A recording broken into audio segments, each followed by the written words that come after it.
Here I'm trying to take the bark off of the burl here. Get as much of it off as I can because it's just going to dull your blades. There's a lot of dirt in here.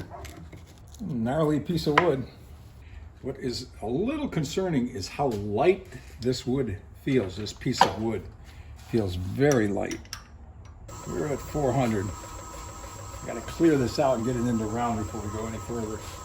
Another thing I did is I changed my sharpening device. I went from a CBN wheels to my Pro Edge, Sorby Pro Edge, and it totally changed the look of this. Now I'm going to see what happens when we start digging into this, because that's totally different than what I'm used to.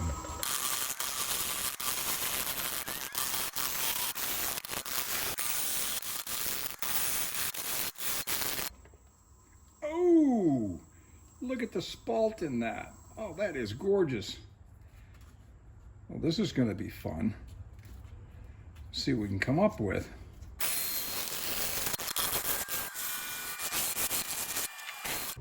I got to admit, this is going to be a gorgeous looking bowl. Got to get some more of this bark out of there. Let's see what it looks like. Oh my goodness. There's all kinds of cavities in here. I feel like a dentist. We got spalted going on, we got burling going on, we got a lot going on. But what I'm going to try and do is I'm going to flip this around. First I'm going to sand this off to get this totally done on this side. And then I'm going to flip it around and we're going to do a center saver cut. And I'm going to cut this in at about 3/8 of an inch around the outside here and follow this terrain through and get this center taken out of here, because I want to save this because this is some cool stuff still going on here yet. But I have to figure out how to get that down in there. But first I'm going to sand this up, but I wanted you to see this.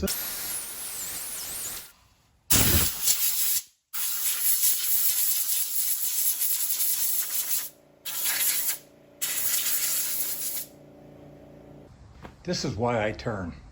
This is just a weird looking piece of wood. This is a burl. It's got all kinds of heights and different things going on in it. I'm just trying to show you what we've got here. And I've already turned the backside. I'm going to show you that in a second. Just look at the different angles going up and through the valleys and ridges that are in this. There's all kinds of stuff going on. Man, look at this hump in here. That's going to go though, because I need this down low enough so I can put a recess in the center to grab this again. Cut this through with a center saver and keep these openings. I also want to keep the center. It's going to be a very unusual live edge bowl. Man, stay tuned for the rest of this video because this should be fantastic as long as it doesn't fall apart.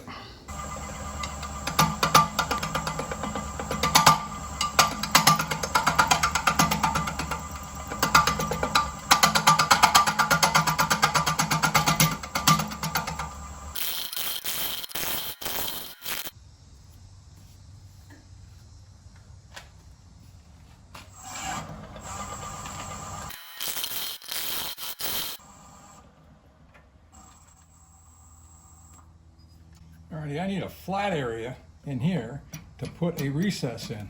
I got a long ways to go to come up with that, but we're working at it. This is pretty hard and chippy stuff. I was unable to use my center saver. I couldn't find a way to get a recess into the center of the bowl. No matter, I kept going deeper and deeper into it. It just kept falling out and it was just chipping all over the place. So we decided on one bowl, and I hope you like how this one turned out. This is what I ended up with, and the reason why I stopped where I did is because of all the detail that is starting to show up. Right here, here, and here. If I'd gone deeper, and especially that one right there, if I'd gone just a 1/16 of an inch deeper, this hole would have opened right up. And I just like the fact that it was closed.